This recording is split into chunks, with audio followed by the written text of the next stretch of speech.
to Why Make Music, the podcast that is hosted by ThinkTimm, and I am ThinkTimm, and welcome. Welcome to the podcast where we discuss the journey into entering the world of independent musicianship, music production, and artistry. In this podcast, we take a journey through the creative process of me, ThinkTimm. That's ThinkTimm.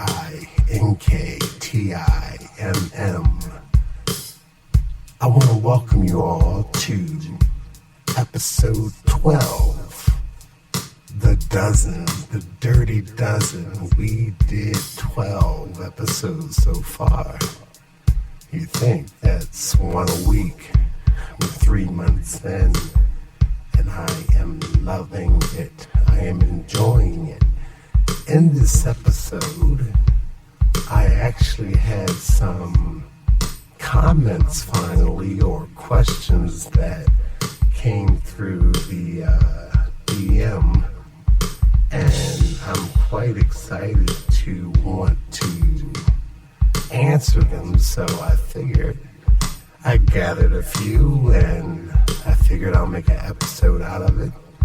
And this will be not necessarily a rehash, but I realized some of the questions that came in over the period of time were questions that reiterated some of the subjects I were talking about. So I want to venture into attempting to answer. So this is kind of cool because it's not really outlined. It's not really scripted. I did cut and paste and copy the questions, so this way I will have a list that could be used as an audio prompt to let you know what the questions were, basically. So as I do always, I just want to do the quick introduction of myself. And I am ThinkTimm. I am a independent producer, meaning that I'm basically nobody. I'm not famous. I am just a person who is putting out music and trying to reach the audience and build a community and perhaps be an inspiration to people who are creative and figure, hey, how do I get in? How do I find a spot to fit in? So my thing is I do music.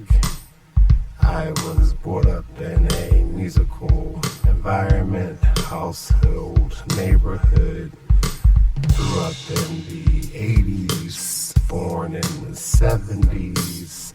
I've been influenced by a range of things, and basically now in the year 2024, I am utilizing the technology that we have at hand that is allowing me to get my sound, my vision, and my thoughts across to the people. The people, the people, the people. Let me first and foremost thank you for listening, tuning in, following the social media, hooking up with the podcast, listening to the music. My music is on all streaming platforms under ThinkTimm. The type of music I do is basically instrumentals right now. Eventually I will start doing some vocals over top. I don't want to go into too much because we have a bunch of questions and we're going to try to get into those, and we will see if these questions will kind of prompt us to answer and explain more about what it is that I do. So without further ado, let's hop into these questions. So here we go. 1. Creative process. What does your typical creative process look like when you start a new project? So my typical creative process is, like I said, I'm utilizing technology right now. So there are a lot of digital audio workstations available on your PC, laptops, and tablets. Two of my favorite workstations, digital audio workstations referred to as DAWs, are FL Studios, which I like that very much so because programming a sequence drum pattern is quite easy. The stock sounds that they come with are rather good. They come with a wide variety of stock sounds, and if you were to want to modify those sounds, make your kicks a little thicker, the effects are all great. I think it's very user-friendly, and I see that from a point of view of a person who I find a lot of things to be easy, but it's very easy to write, play, hook up your MIDI controller, your keyboards, and it has a good quality of sound. My other one that I would say basically it's a tie between the two I use. I use Apple's Logic Pro, and I like that because some of their sounds are really good and really crisp. I love messing around with their drum program patterns. The sounds are good. Their instrumentation is cool. A lot of times on a lot of the basses that they use, the instrument that they sample is so crisp, sometimes you can actually hear a finger rub on a bass string, which kind of gives you the illusion that it's really a bass when you listen to it. Plus, their automation controls, as also with FL Studios, are really good. So what I mean by the automation controls are that when you go in after you record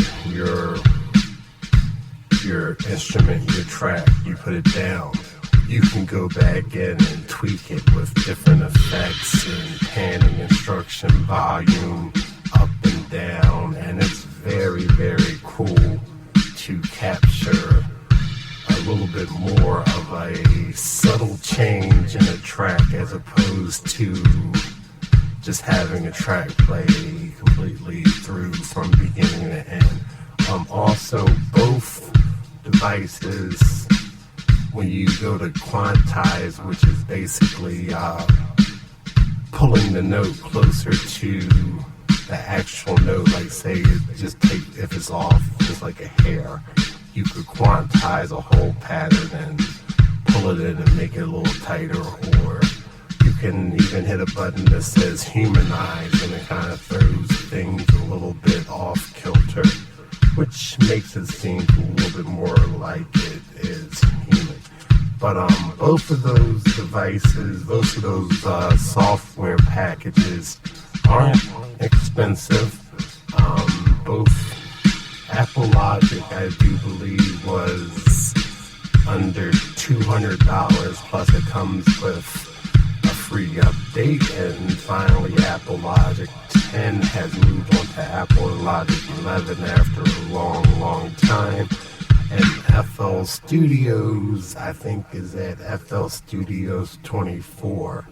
and the first one I got was 8. I'm not saying that there are 16 between, but there are quite a few, and there are a few limitations with the older ones. I know that since I tend to operate on a Apple Mac system, at one point I did lose some of the earlier cooler instruments on FL Studios, but I have adapted and I have figured things out thanks to stem splitting, where I can take an older track and basically pull out something I did in the past and reuse it again currently. So that the creative process to me is basically like you hear the song, hear the music playing in the background. Those are drum tracks from projects that are either in the process of being gone over or set to be put on something else. But everything is a complete thought, and I have few fragmented ideas that are left unchecked. I tend to finish a project upon starting it, so like I said, 24 hours in a day. What are you going to do for your 24 hours? Some days I can kick out 1 or 2 songs, sometimes 3, and I'm trying to make the best of my time. And my creative process is basically just being true to myself and making what I want to make. And I am satisfied with sharing that. And I thank you very much for your question. And that is my creative process. Let's move on to question number 2. 2. Independent distribution. How do you navigate the challenges of distributing your music independently? So, like I said, independent distribution. I have several different things that I do. The main way to get my music onto the streaming platforms, because shockingly, as easy as it is to stream music, you have to have a liaison company, a go-between between you, yourself, and the streaming situation. So there are plenty of distribution scenarios that are out there. Some of the more popular one are, I think it's called DistroKid, and then you have SoundCloud, which is offering a new package that you can upload music and they will distribute it to streaming platforms as well as place it on their streaming platform. I went with United Masters. The reason why I went with United Masters is that at the time when I was looking, the price was considerably nice. Not saying Kid Destro's price or DistroKid wasn't as good, but they were touting the fact that they tended to make your songs available for sync licensing, and that is something I'm very interested in, and I'm sure there's a question that probably goes into that, so I will elaborate more on that as that question comes up.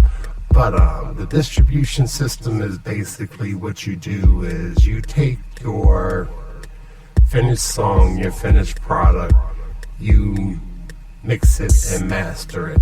Or a lot of these digital distribution companies offer a mastering for a small fee per song, or they give you credits or tokens. It's some odd situation, but then they give you a mastered version, basically saying that a mastered version is that It's leveling all your music up to a presentable, equal audio sound where if your song came on behind another song, everything will fall in place. You don't want to all of a sudden have a decrease in a volume while your song follows behind another song or another track. So mastering is always good. Also, I know a lot of people may frown on this, but as far as mastering is concerned on the digital audio workstations, the DAW, both FL Studios and Apple Logic Pro offers mastering, which I do take advantage of because I mix my tracks, and they tell you should always use a reference track. And by a reference track, I mean basically I pull in another song that has the sound that I'm trying to reach as far as the audio levels, not necessarily the same type of music. And most of the time, they're my own songs. I pull them in and I try to EQ the highs, the mids, the lows to be equivalent to that. And then I tweak it. Then I actually upload it a bit into the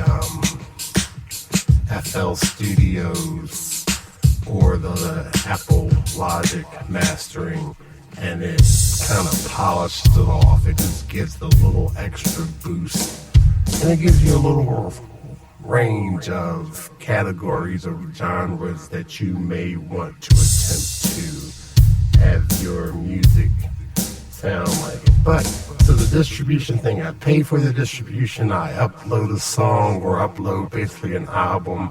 They tell you that you should do it several weeks ahead of time of your release date, so this way you can work on the hype of getting your song noticed by other people as far as consumers and what have you.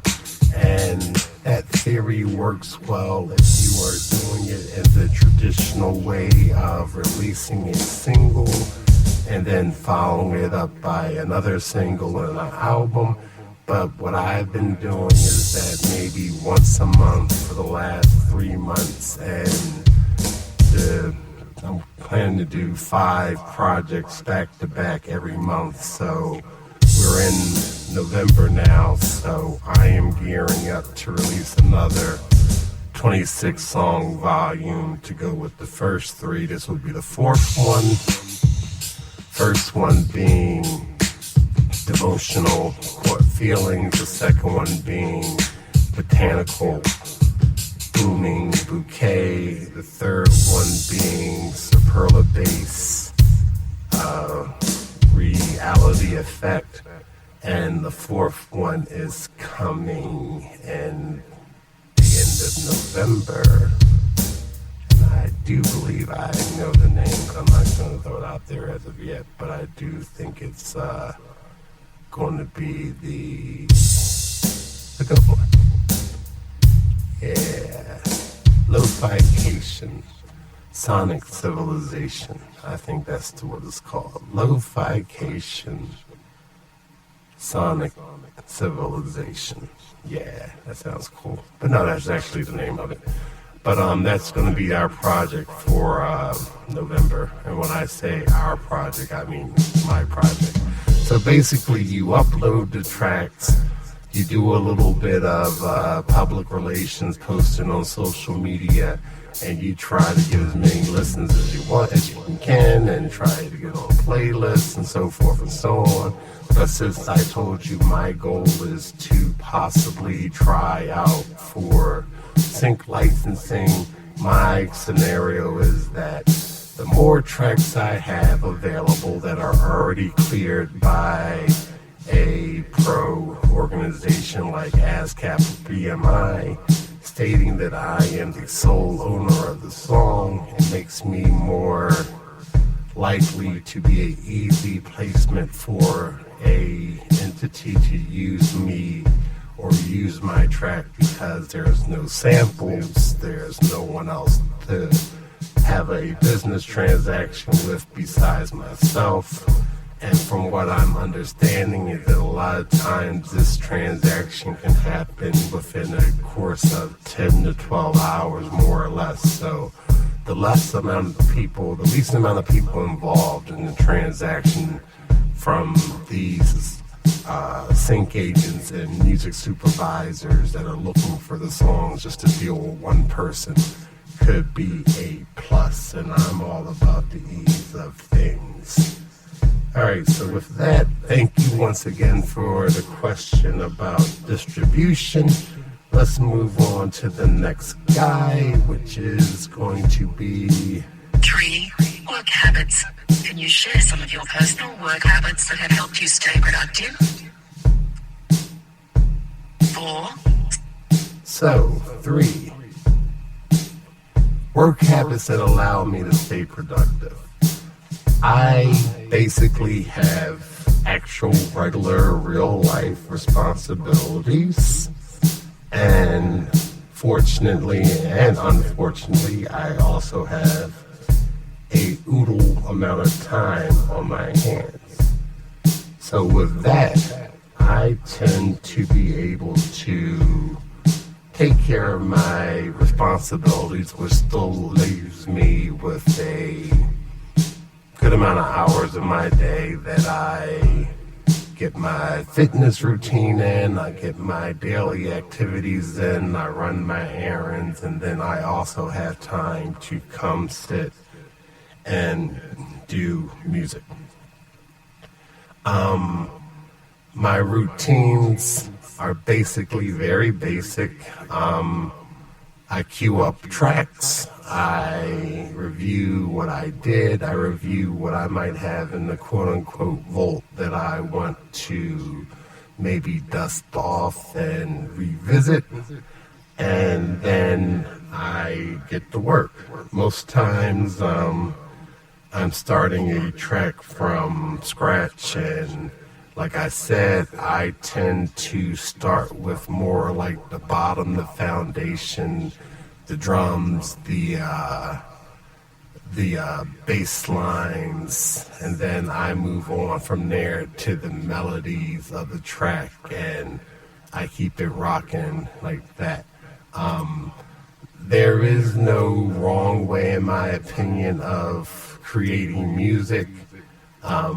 Music and art, like I say at all times, is very, very subjective to people's opinions.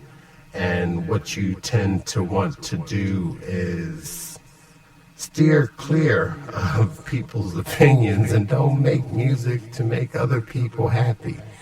You should make music to make yourself happy, and your sounds are your sounds, and eventually if you are to find an audience or find a community that embraces you, it's going to work. And then truthfully, in all honesty, I think a lot of music itself is kind of, not say background noise, but it is. And like the thing is, the key is, if it doesn't sound very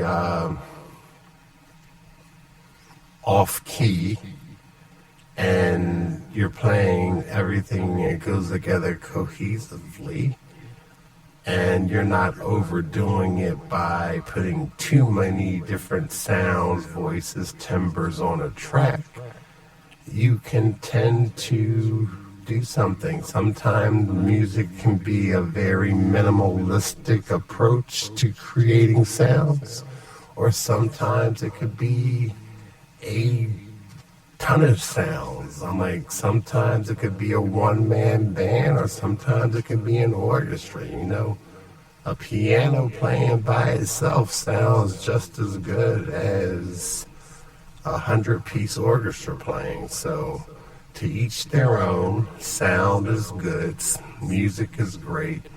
All you have to do is create, and do something and put your stuff out there. The thing is that a lot of people, from my understanding, make music. And then the comparison factor is what sometimes, I guess, gets a person down, because you have to realize that, I know this sounds crazy, but there's only so many notes. I'm like, there's only so many chord progressions that go together, and sometimes you're going to play something that sounds similar to someone else, and you have to realize there are millions of songs that sound alike, but that does not make them unoriginal. Certain chords go together. Like, you always hear people tell you that, oh, playing the guitar or playing the piano, if you just know maybe about 5 or 6 chords, you could play thousands of songs. That is very much so true, because 5 or 6 chords have been used in thousands and thousands of songs. And certain chords, there's chord structure. No, don't listen to me. I've never taken a music theory class. I just know that certain things sound good and certain chords followed by or preceding other chords work out. And sometimes you might play a chord or play some notes that remind you of something else that has already been created. But since I am not necessarily a sampler, nor am I competing with anyone, and nor do I necessarily get discouraged, every now and again I might hear something in one of my original songs that might sound like something, and then I think back to when I was creating the song. Maybe that song in my recreational life might have been a little bit prevalent in the brain, and I unconsciously used something that was similar to. And it doesn't really become an issue, because like I said, I am not a professional person out there competing, so I don't feel as though there will be any type of problem. But that's just a rare occasion. For the most part, my music doesn't sound too much like anybody else's stuff, and I'm not borrowing or stealing chords or progressions and going on to it or so forth and so on. I did hear a story a while ago while listening to a podcast or an interview, whatever, and it was Alicia Keys speaking about a song that she wrote, and she basically borrowed some chords from Prince, who is a great influence of mine. And when she played the song for him, he basically told her, yo, you gotta change those chords, because those record executives are not sending their kids to college on my chords.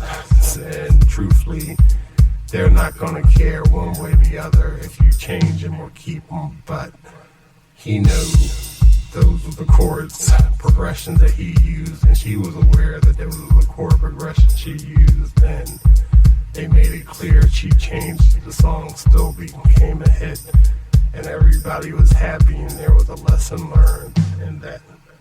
But yay, that was pretty much it. But work habits, work hard, work every day like it should last. Try to put out some type of creativity as much as you can. Don't worry about other people's opinion. You do you, you be happy, you make the music you want to make, and make the music for yourself. If other people like it, so be it. But if you like it, that's cool. 'Cause I'm not gonna lie. A lot of times when I'm out running errands and I'm in the vehicle driving around, I'm listening to my own tracks. I'm not necessarily listening to what's going on in the world. Like I said, I've been there, I did that, I was a fan of a lot of people, and I think all those influence got poured into me. So therefore, when when I make stuff that I won't listen to, I feel like it's a tribute to those who influenced me, and I feel satisfied with just basically being able to make music and have it playing, and it's cool. So work hard, work habit, work routine. Carve out some time that you can get your time in. Make sure you play, make sure you practice, make sure you work on your craft. Thank you very much for that question about work habits. Let's go on to number 4. Social media navigation. What strategies do you find most effective when promoting your music on social media? Social media navigation. That is my thorn in my side. Being older and basically realizing that there was a world and a life before social media, before Twitter, X, Instagram, Snapchat, TikTok, and any other platform, YouTube, that I am skipping out on as far as speaking. Social media to me is a very useful tool, and that is, in my opinion, where I land at. Lately, within the last week, I have been incorporating some of my graphic art images of things that I'm a fan of, Star Wars, Marvel, so forth and so on, digital artwork that I do, along with my music tracks in the background, because I have to figure out a way to reach a larger audience, because no one knows who ThinkTimm is. ThinkTimm means nothing to the masses. But if you put a ThinkTimm track behind a picture of Darth Vader, or behind a graphic digital image of Iron Man, or something that is way so marketable than me, people tend to like a little bit more so, because they can relate to it. I am not a household name. I don't know how to become a household name. And social media, just like this podcast, is something I'm doing, and I am attempting to get it out there and get my music out there.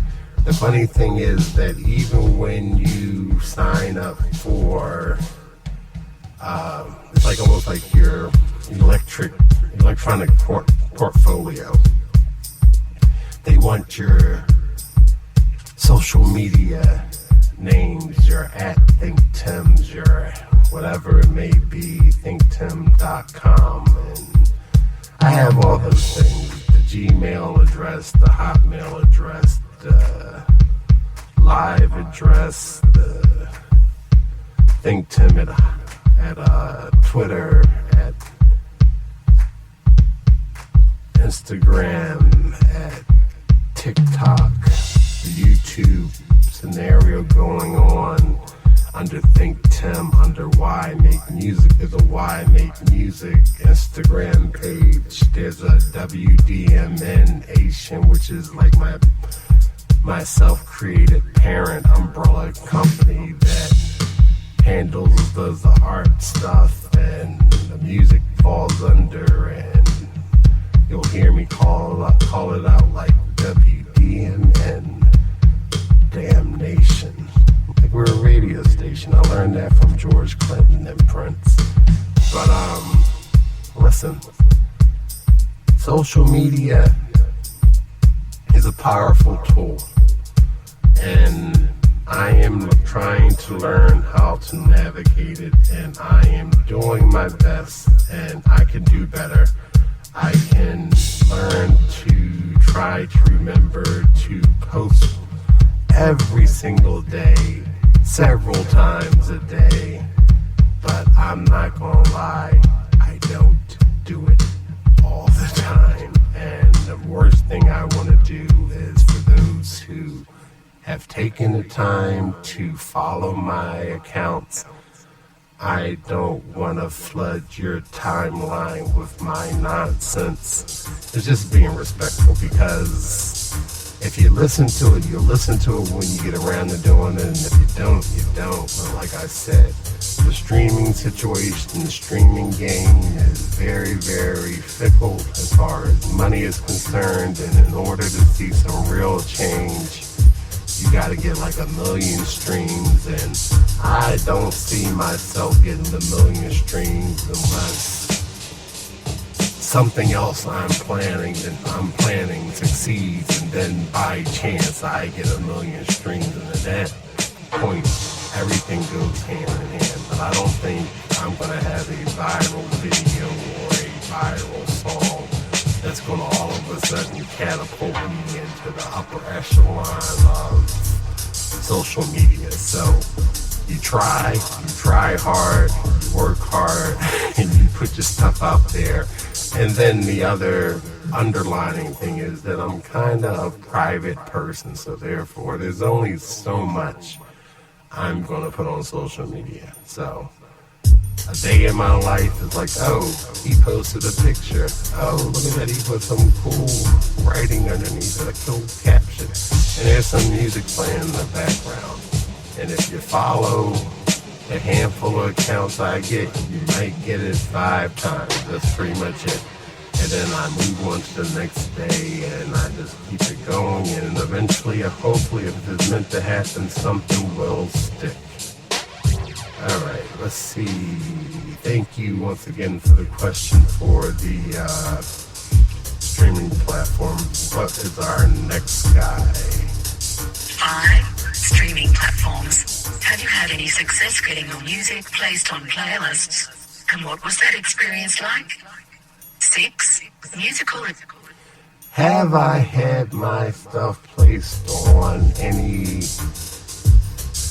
streaming platforms and playlists? Streaming platforms, yes. I covered that in the distribution situation. That's basically paying the middle person a small fee of, I think it's like $59 a year, which is no problem, which is very minimal.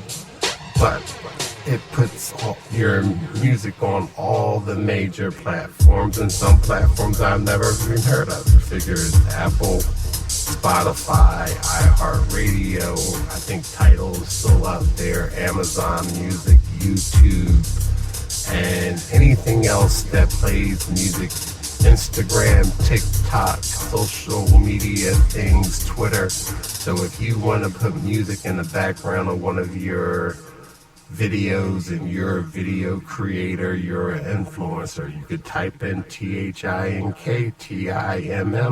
and currently 76 songs will pop up, and you will be able to pick one of those songs, and maybe we can both go viral together. You know what I'm saying? I don't know. I really don't know. But yeah, as far as the playlist is concerned, I created a playlist, and I think that it's out there. And then my thing is that, from my understanding and my research on this playlist scenario thing, is that you gotta have a team. You gotta have a team of people. My team of people is me, myself, and this guy, and I can't, I'm putting it out there, and until something catches, it's whatever. And like I said, I'm trying, and it's hard. But the good thing about the playlist, no S, that I am on, is that it made me feel cool, because I was placed on a playlist that they put a good amount of my tracks on there, but no one was really listening to it, and There's other songs that sound like mine, which I don't know if that's a good thing or a bad thing, but I don't think anyone's listening to any of those songs. And I emailed the playlist out, I direct DM'd people with it, and I put it on social media. And like I said, folks, 1 million streams gets you $3,500. I don't think 1 million people are listening to my playlist, so it is what it is, and we are happy with how things are going, and we're just keeping it real, and it's going to be what it's going to be, and eventually one day perhaps I will crack the code and something else will happen. But until then, I don't know. If you like the songs, play the songs for 3-4 days at a time. You know, I can't do it because that's cheating, so I can't play my music through streaming platforms. So basically when I say that I drive around, I'm listening to my music, I'm listening to my music that I uploaded onto my own device, and it's not being tracked or traced, so I'm not messing around with the ins and outs of how music is tracked. Next question, let's see, I hit the button here, and here we go. Influences. Who are some of the artists that have influenced your sound and why? Influences. About a month ago, I had an episode, it was a 2-part episode that I went into about influences. The biggest influence musically in my life has been Prince. Reason being, he did everything and he did everything well. He influenced basically many a generation. He was underrated in his talent because of the visual appearance that he put out there. Sometimes, I'm going to be honest with you, I had no problem with it. I'm very much so secure for myself, and I think that people should do whatever they want to do. But I do find it funny that people will categorize him or pigeonhole him into a era that might have lasted 3 years, and my man was constantly changing his appearance. But people love that Purple Rain era so much that purple raincoats and ruffles are what they attribute to him, other than the fact that this dude was putting out more music than anybody in any given time, as far as producing, writing, arranging, performing, forming bands, and doing things. And I thought that was a great inspiration. When I was younger, it was basically the catalyst that got me focused and saying that, oh, you can do this, you can be proficient on several different instruments, you could be proficient at wanting to write songs that made you happy, that didn't sound like the average person. It made me want to listen to more than one genre of music, because I realized that the music that I was listening to could go from one thing to another, you know, that it didn't have to just be R&B, funk, hip-hop. It could be rock, it could be pop, it could be gospel, it could be country, it could be reggae, it could be anything. Music is something that's out there that everybody should embrace, and everyone does, but the thing is that not everyone converses about their influences. You know, Chicago, Phil Collins, the Rolling Stones, Sly and the Family Stone, George Clinton, Curtis Mayfield, Dionne Warwick, The Whispers. That's the R&B lineup right there. If you go to rock, you have Rush. Rush, AC/DC. You have The Who, Pete Townsend, Robert Plant, Eric Clapton, like the Beatles, Elvis Presley, Chuck Berry, Billy Holly. Is that his name? Billy Holly? Yeah. The dude that did La Bamba. I'm like, there are tons of songs that are etched in our mind that have been influences in everything that we've ever done. The women, Madonna, Sheryl Crow, Stevie Nicks, man, I'm like, stuff goes on and on and on. Journey. If you sit back and you listen, Elton John, Billy Joel, there are so many influences of people who made music and made a good living off of the music, and you just kept rolling with it, you know what I'm saying? So it's endless.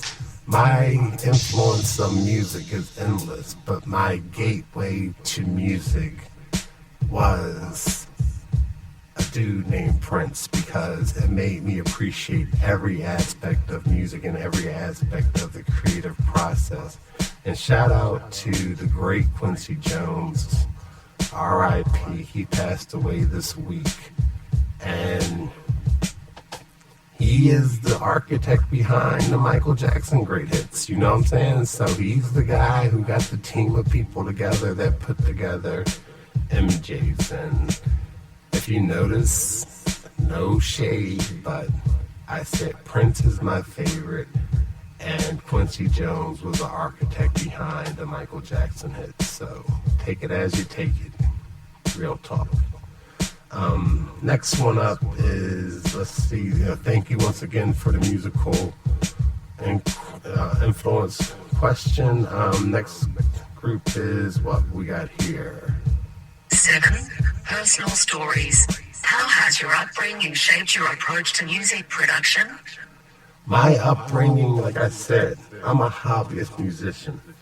I never really thought until I guess the 80s and 90s that music was something you could do as a career, because I grew up in a household where basically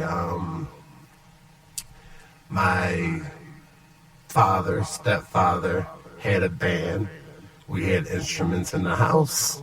People came over during the weekday, during the weekends, and they played and they rehearsed, and we did music, and that was it. I'm like, we had conversation, we had time.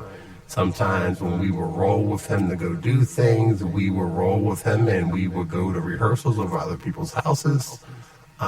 So I thought it was a normal thing that people did. My uncle, my mother's brother, like I said, when I was 2-3 years old, living with my grandmother and my mother, my uncle would have a full band in the living room. He was in bands when I was a kid, and I thought that was normal. I thought those were the normal things that older people did. It was a great influence because I never thought it was anything indifferent than what normal people did. As far as making a living,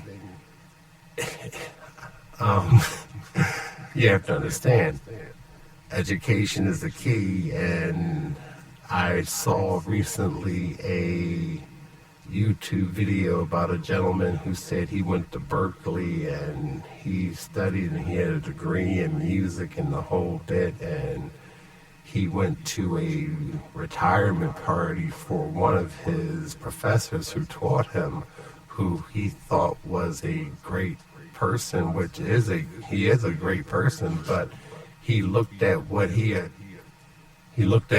achieved, and basically what it was is that he realized that he had to do something else besides think that he was going to be a musician, because the dude didn't necessarily have a huge influx of cash coming in.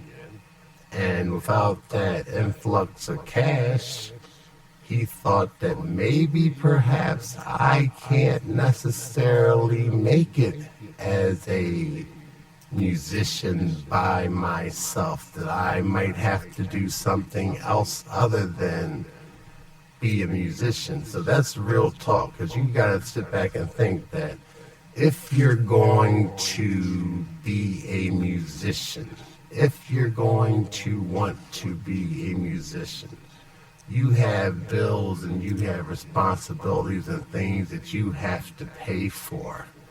And if you can't pay for them and you can't make a living doing that, that's going to be kind of hard. So my thing is that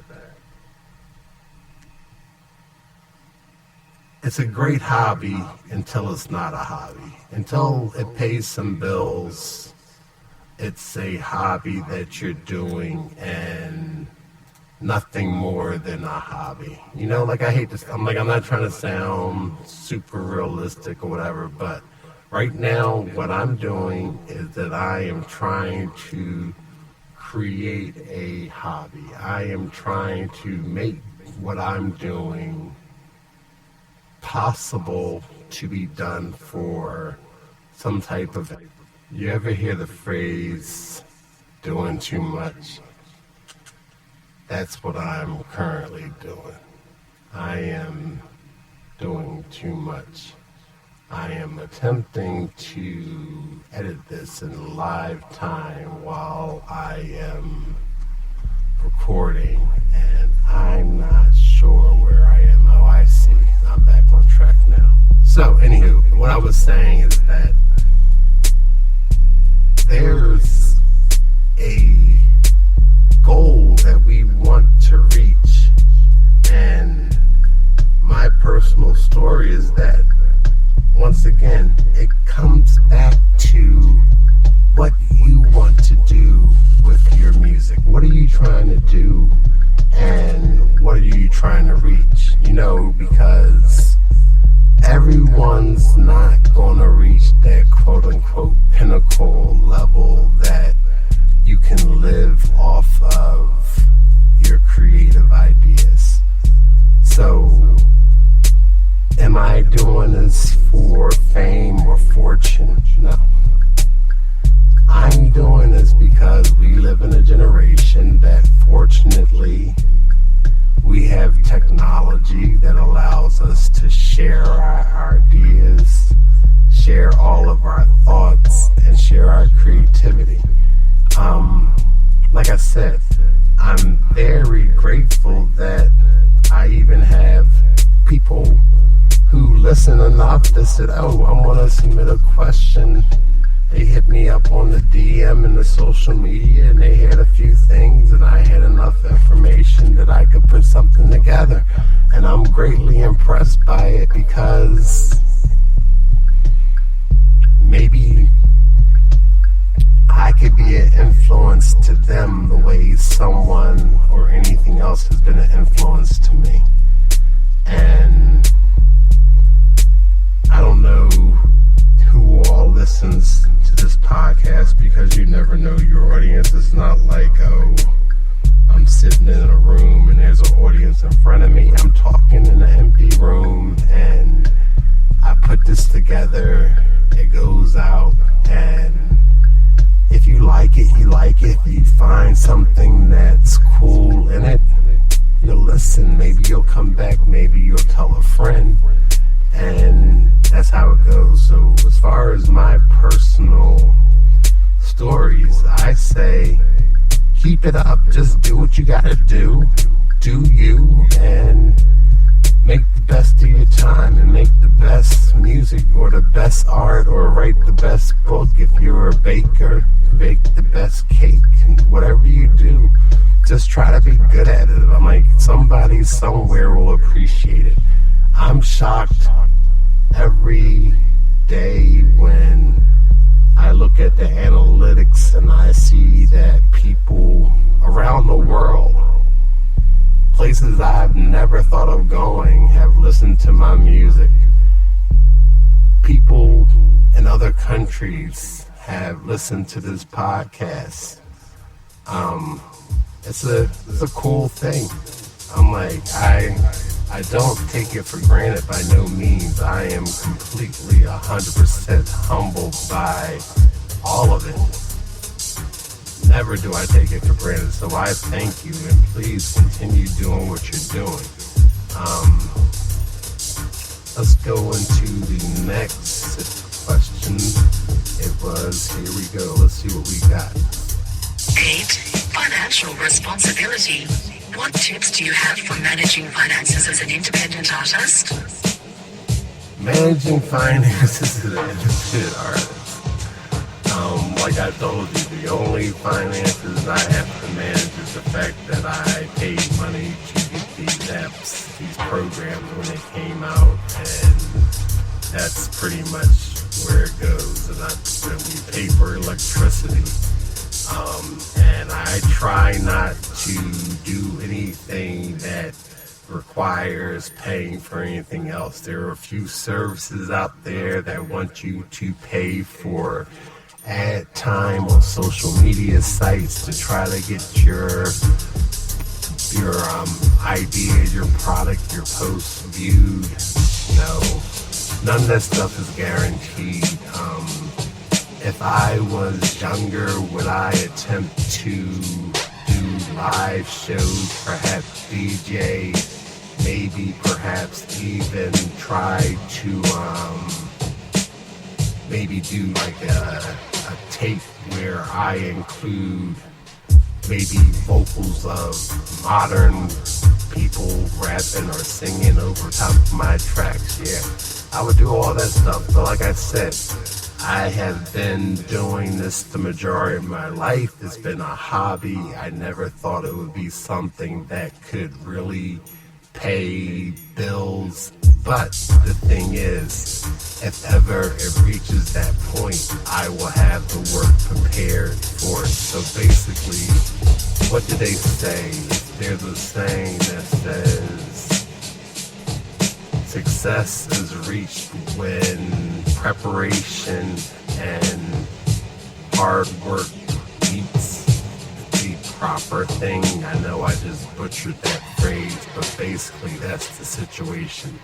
So I feel as though that if I keep creating a good product of music and I try to network and put the music out there, eventually I will come across someone that would appreciate it, and if it will be a financial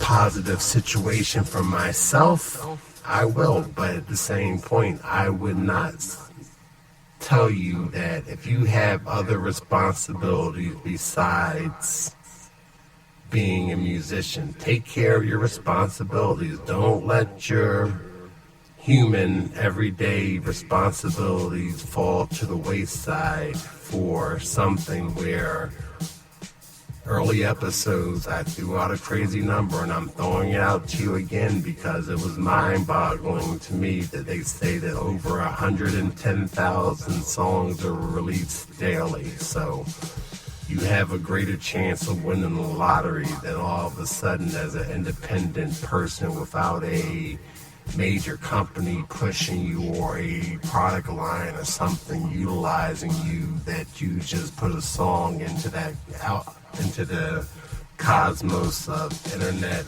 world being universe, that all of a sudden it works for you. Like I've heard stories, and listen, I think a couple weeks ago I told you, I said something about the Billie Eilish and Phineas scenario, and I think I misspoke and said that they put that song Ocean Eyes on the wrong platform, but I think that the platform was SoundCloud, and the song took off, and obviously the rest is history. So that was the lottery moment as far as I was concerned. So hats off to those who strike it and do it, and it becomes something that's greater than everything that you've ever imagined, because I do believe that's the dream and that's the goal, but at the same point, all you have to do is keep doing what you're doing until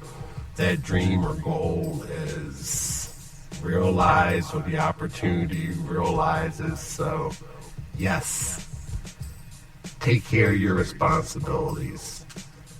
Don't overspend and go crazy with equipment, because from my understanding, nowadays, these digital workstations are driving the music industry, because it has basically leveled the playing field, and we are all able to make quality music at a very low cost. And if I'm not mistaken, based upon the way things go in the music industry, they realize that the next big thing may not be something that they're looking for. It might just be brought to them, and then you never know. It might be a hit, it may not be a hit, but at the same point, listen, you can get a hit that might be able to change your world or change your family for generations, and you could be a one-hit wonder, and there's nothing wrong with that. Next question. 9. Resources. Can you recommend any resources or tools that have been particularly helpful in your music journey? 10. Psychology of musicians. I think I just answered that with that other one saying about, just work hard and do your thing. I'm not going to keep burning things. So 10 was the psychology of musicians. Let's see. How do you maintain a positive mindset amidst the challenges of being an independent musician? How do I maintain a positive mindset? Easy. I'm not stressed out about music. Why am I stressed out about music? I have no deadlines. I'm not doing this for anybody other than myself. No one cares what I'm doing. No one's checking on me. Life is good. How can I say it's bad? It's not bad at all. Like I don't have any. I need to stop clicking on this screen, because I'm clicking on this screen like I'm crazy and I'm losing my recording. But no stress. I have no stress whatsoever. None whatsoever when it comes to music. Music is something that comes very easy and very naturally to me, and I enjoy doing it. Like I said, there are no deadlines as far as what I'm doing, because no one knows I'm doing this. No one cares. So the psychology of it is that, whatever happens, happens, and whatever doesn't, and I just continue to make music, and I would be making music whether you listen to it, whether I listen to it. I don't know how not to make music. That's how long I've been messing around with this music thing. Like, this has always been my go-to relaxation situation. So I have thousands of ideas, and almost 1,000 of them are recorded, if not more. And I record almost every day, and I feel guilty on the days that I don't. So I don't know, is that a psychological issue or a psychological concern when I feel guilty that I don't do music in that day? But at the same point, I don't have a deadline. I don't have to do it. I don't have to do any of this. But I enjoy doing it, and I enjoy sharing it, and it's a good time consumer. Some people play golf. Some people go out there and hoop. Some people play basketball. Some people just troll people on the internet. You gotta find where you get in, and right now I feel as though that I purely get in, and I enjoy doing music. No more, no less, Nothing more, nothing less. This is my enjoyment. This is what I like to do. Um, I don't judge anybody for making music. I always thank all the people around me who can do it, who like it. I think everyone should try to make music. It's something that is very, very enlightening, and it's a cool feeling when you have the opportunity to create something that is strictly yours. You understand what I'm saying? It's yours. You make it, you record it on your smartphone. You have the ability to make music. You have the ability to download an app to mix songs. You have everything at your fingertips, so there should never be a reason why you don't do it. Never. Never, ever, ever should there be a reason why you can't do what you want to do. Be creative and be free. That's the best way to be. And I think that sums up my psychology of it, is that you just have to be you and be happy. Next question. 11. Goal setting. What techniques do you use to set and achieve your music-related goals?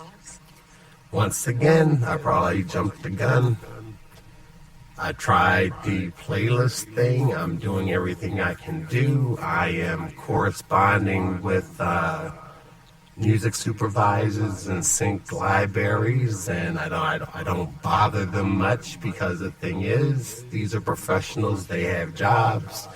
You get their information, you email them, you package your material, you show them the links where they go, and you hope they listen. And like I said, art is something. Art's not like healthcare. You know, you don't take care of a person. You don't prescribe medication. You don't do certain things. Someone dies. It's a job. It's a cause and effect. Music, if I send music out, if you listen to it, you like it. You might like it for that moment and forget about it. There's plenty of songs I heard that I love that I never went back to listen to again. But you have to be polite when you're sending your music out to these sync libraries, music agents, producers, so forth and so on. You don't want to be the bugger that's bugging them and the annoying person.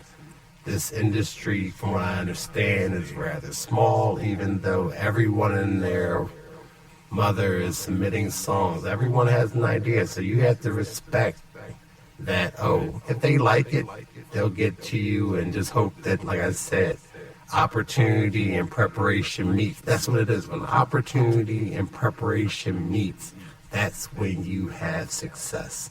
So that's what I'm doing. I'm prepared, and hopefully when the opportunity comes around, I will be ready to get it going without a problem. Next question. Thank you for that one. 12. Volume of material. How do you balance quality and quantity when it comes to the volume of music you create? 13. Source. How do I balance it? I don't balance it. Obviously, I don't. Because, like I said, over the last 3 months, I put out 76 tracks. And I plan to put out another 24 and another 26 in a couple of weeks. So, no, there is no balance. My thing is that, listen, no one is looking for me. No one is working for me. My thing is that I know for a fact that if one of my ideas, catches fire and catches on, we all know how it works. If somebody does one amazing thing in this day and time, the opportunities for all of his other things to financially pay off is very, very great. So my opinion is that if you could buy one lottery ticket and have one chance to win, or you could buy 300 lottery tickets and have 300 chances to win, what would you do? So my thing is that if my goal is to try to win the lottery as far as placement, sync placement, getting noticed by a person that could change my financial scenario when it comes to being a music creative person, I am putting it all in all the time. So I have no chill when it comes to making music. If I could, I would put out 10 songs a day, and I think that's a little monotonous and probably a little overachieving, and I think 26 a month is good. And that's basically because of my labeling system. So if ever you looked at an album or a collection, you realize that, oh, there's 26 things on here because there's 26 letters in the alphabet, and each song is basically just A through Z, so therefore that's why there's 26. It's easy for me to keep track of these things, even though those were not the original names, but those are the names I'm using for it right now, so that's what works for me. But no, I have no problem with over saturating the market. Next question. Source of inspiration. What are your main sources of inspiration when writing and producing music? I'm inspired by everything. Short answer. Anything, everything, and nothing. I've never had writer's block. I've never sat down and not created something. Now, is it worth hearing? Maybe not. But I had no problem sitting down and doing it and making it happen and coming up with something. Like I said, there's only so many musical notes, and you can make millions and millions of songs from that small grouping of notes that you have. And I have no qualm about sitting back playing, whether it be a drum track and a minimal bass line, which I hate to say, a lot of music nowadays does not have a lot of musical things going on in it. So sometimes I find myself making songs that tend to have too much music involved in it, too much going on, because the music that we listen to nowadays does not have a lot of musicality to it. Sometimes it's basically just a drum track, drum machine programming, and a bass line, and a light synth line of a melody over top of it, and layered and layered and layered vocals. So yeah, you can be as creative as you want to, or as minimum as you want to. Like I said, sometimes a piano sounds just as good as an orchestra, and you never know the difference, you know. So it is what it is, and you just keep doing what you're doing, and there is no lack of inspiration. Okay, so let's see what the next question we got going on here is. 14. Pros and cons. What do you see as the biggest pros and cons of being an independent producer/artist? The pros and cons of being an independent producer/artist. I would say the fact is that you tend to do everything. So why is that a pro and a con? The reason being is that, say for example, I'm going to just let you really into my head of how I think about things, and this is how I approach a lot of things, especially when it comes to things that I'm doing. So when I have the opportunity to hear something new that happened, a new phenomenon as far as music is concerned, and musically it's okay, vocally it's okay, and it's out there and it's being pushed by a company, a smaller independent company, or anything. So, as a person that basically, now like I said, if ever I were to meet or exceed my goals personally, I really believe that it's going to be on my own terms, meaning that I am not actively pursuing anything that does not involve me being the only person that you deal with. So, to me, the biggest pro and con is in being an independent person is that if I were to sign to a larger group of independent people, would I still have all the autonomy that I have to do whatever I want to do without having to answer to anybody?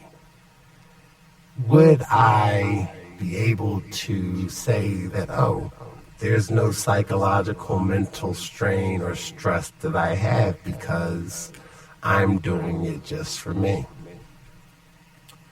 Am I crazy enough to think that eventually this will happen and pay off? Yeah, I'm not a pessimist, and I'm not even the glass is half and half. I believe that I have just as much of a great chance as anyone else that's submitting their music, and I'm sure that there are other people. I'm not the only one that's the sole person that is doing everything on their project.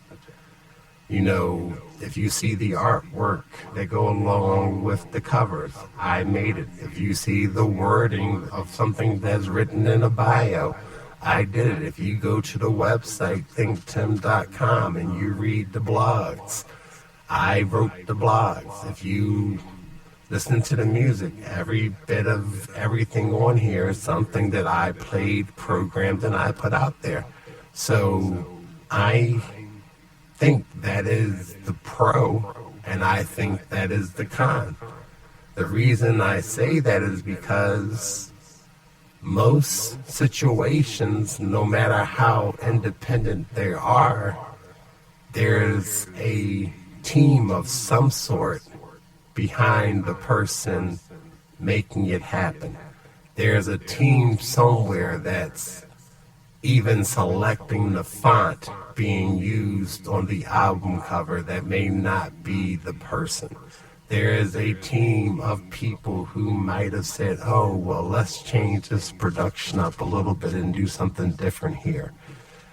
And I know, whole honestly with my heart, that I'm the only person doing this. So therefore, like, no, don't get me wrong now. I do bounce the ideas off of my family, and they do whatever, but they're not hands-on. They're more moral support than anything else, which is great, because when something ever pops, they're the ones that's going to benefit, and I'll give them everything I have. So that's the pro and cons of doing it independently by yourself, that it might take longer because you are the only person doing it.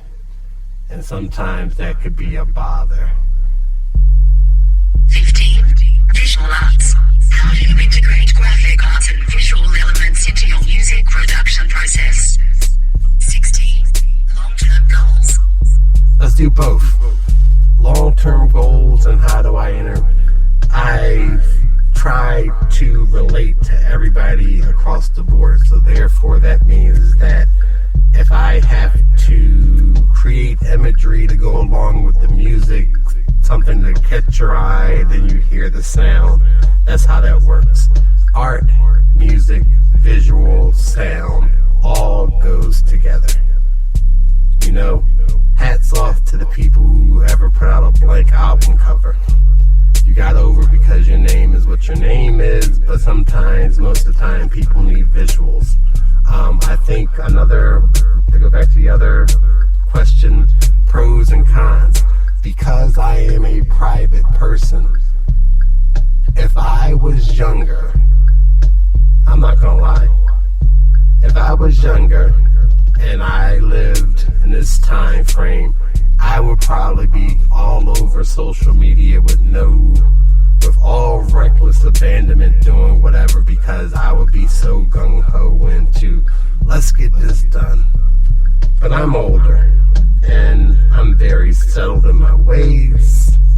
I'm not gonna lie, I'm a good looking guy. I could probably put my face out there and I could probably do some entertaining things.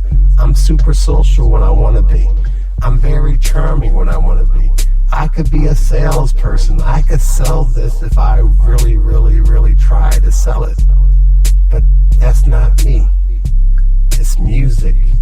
It's visual. I want it to be taken as that, and I am not trying to be a front. I am not trying to sell me. I am trying to move the music. That's it. So I'm not trying to become a persona.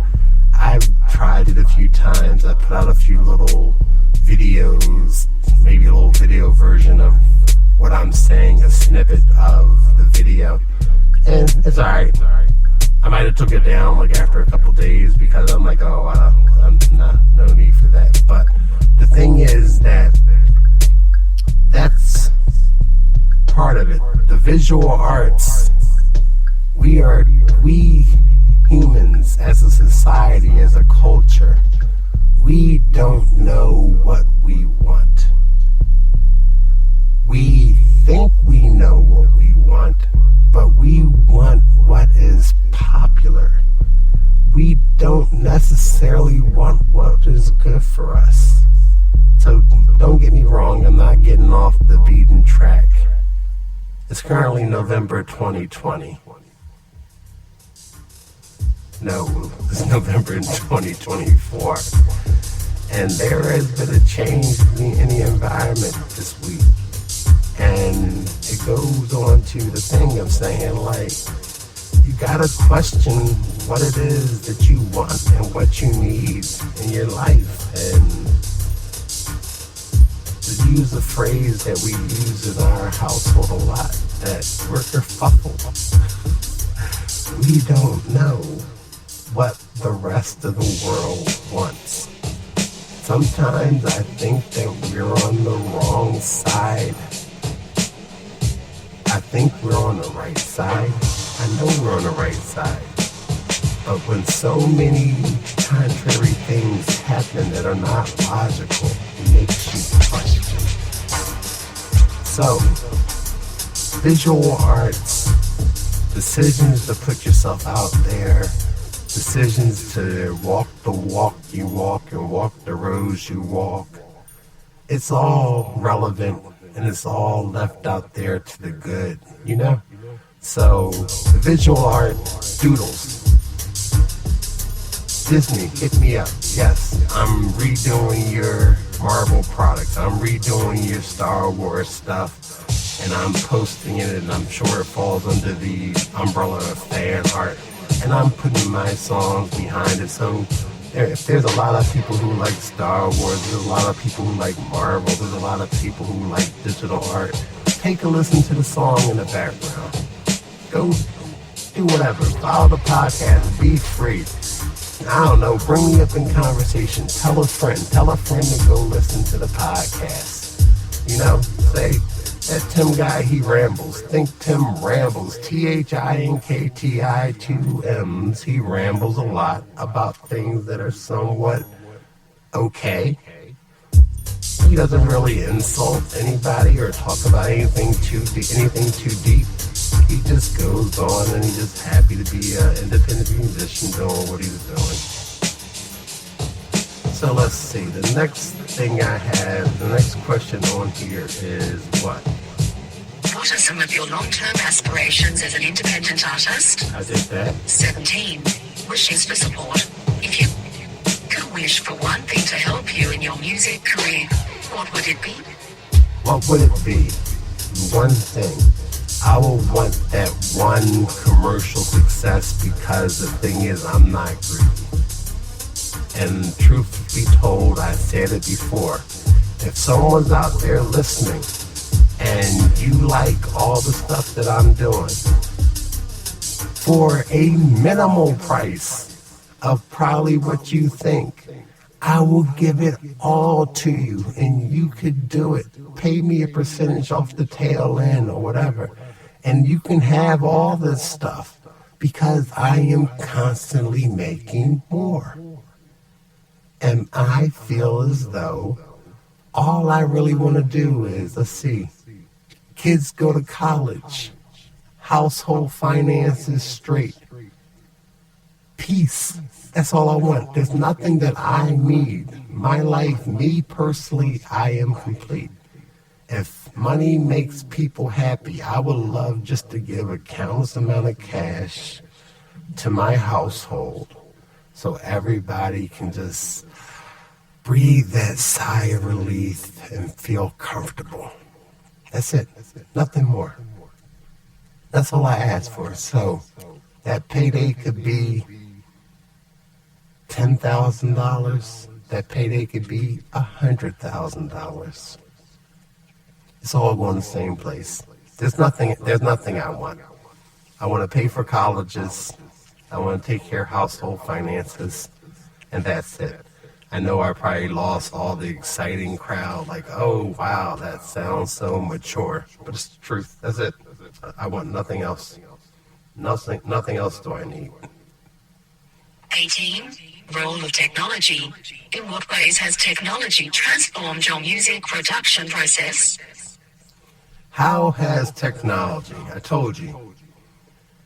I've been doing this since the 80s, early 80s. That was basically playing into a cassette player, playing it back, flipping it over, trying to get everybody a lot of static, a lot of non-EQ things, moved on to the Tascam 4-track where you had to still record and bounce tracks, moved on to digital keyboard workstations that at least you had all your tracks together. Then you had to buy audio effect boxes and box yourself off in a room and do vocals and still had to bounce the vocals.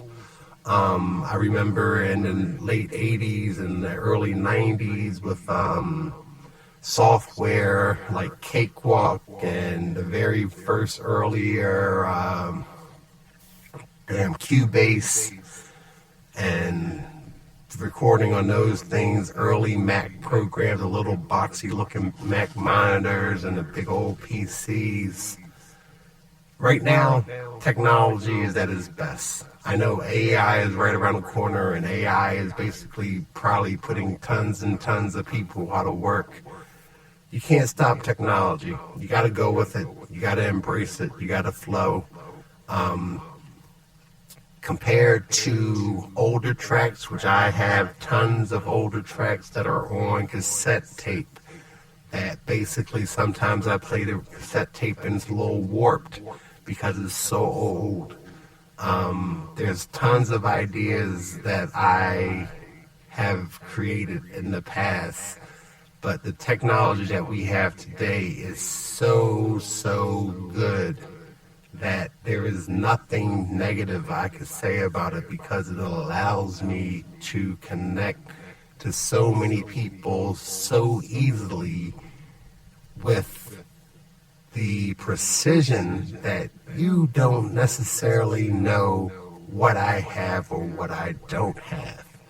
The clarity of the sounds, the crispness, the ability to reach the masses, it's unbelievable. Like I said, I look at my analytics, I look at the location that my stuff is being played at, and it's phenomenal. I'm like, it's no way, by no any means is it, oh, you're famous, you're popular. No, it's just the simple fact that I know where I'm at right now doing this, and I know that someone equal to me, maybe better than me, might do this and learn something from this, so it's all good.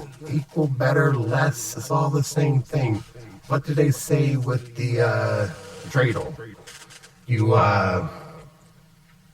do nothing, you give all, or you give half, or something like that. It's a good way of looking at things. I might have got that one wrong too. I'm not the best when it comes to stating things, but I think that's something that I found important one time. Next one is 19. Podcast creation. What motivated you to create a podcast? And how does it support your music career? 20. Audience. podcast. Why did I do a podcast? Because I realized that I wasn't good at social media. I'm not good at short spurts. So therefore, if I could, hell, look at the clock, look at the time. Oh my God, this is like almost as long as a movie.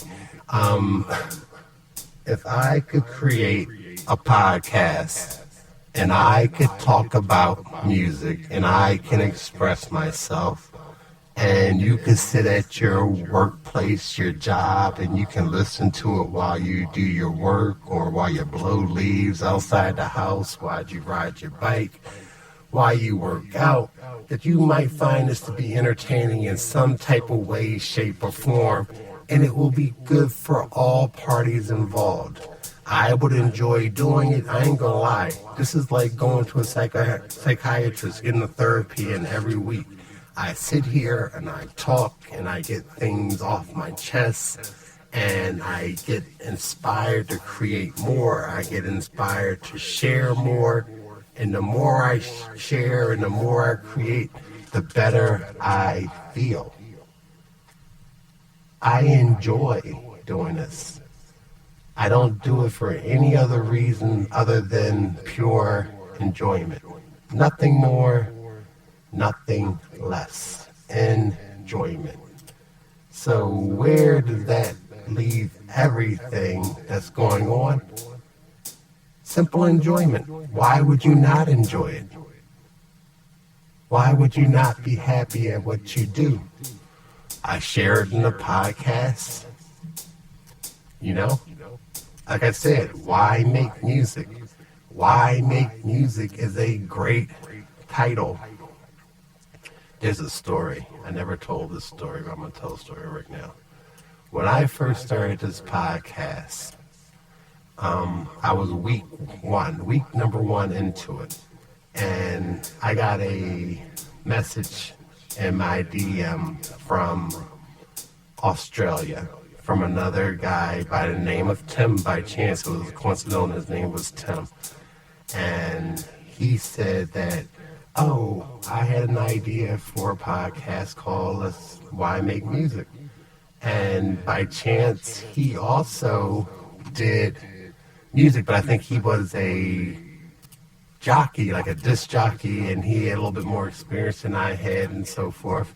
But he really seriously did it. And he was like, I was working on this for a long time, and would you like to maybe not use that name? And I was like, I thought about it really, and the thing is that I'm impressed just the simple fact that I had the same idea that someone else had an idea for. And I said that I, too, have given a lot of thought to the name of the podcast, Why Make Music. And I kind of wanted to stick with it, but I do understand how it means something great to you. And I've actually watched this podcast, and this podcast is really good. I do enjoy it. So shout out to Tim in Australia, Why Make Music. You can listen to that one too and still listen to mine.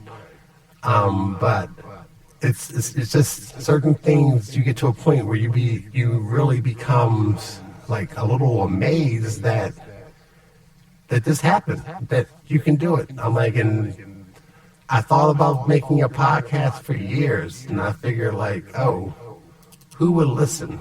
Why would anybody want to listen to me talk about why I make music? And shockingly, some people do listen, and it's kind of cool. And I actually really enjoy making it. I enjoy talking about it. I enjoy sharing my music in the background. I enjoy putting music on streaming platforms. And however it works for anybody, I think that there are enough avenues and enough people everywhere that no matter what you do, you can always find an audience to want to work with you and be a part of what you're doing. So there's room, long story short, there is room for everybody. It doesn't just have to be me. It doesn't just have to be the guy in Australia doing his thing.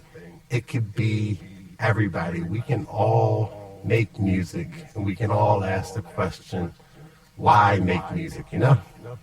So the podcast was basically just a way to continue being creative. And I think creativity is very, very important. So let's see, how many more questions do I have? There's one about audio engagement. How important is the audience feedback? It's very important. The audience feedback right now has basically created this whole episode.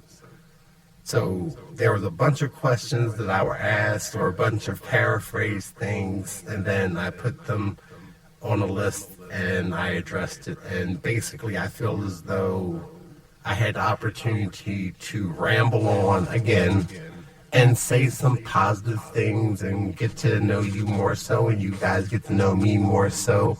You got to hear me cut and edit on the fly as I'm going, so there's a lot of dropouts and drop-ins in this episode, and me arranging music, making it longer than what it was supposed to be, because I was only planning to go 45 minutes, and right about now I am 98 minutes into this, so I realize it is getting long.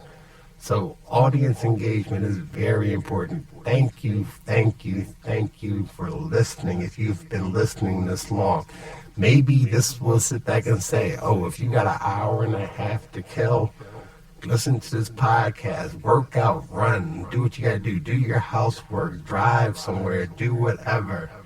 The next one is 21.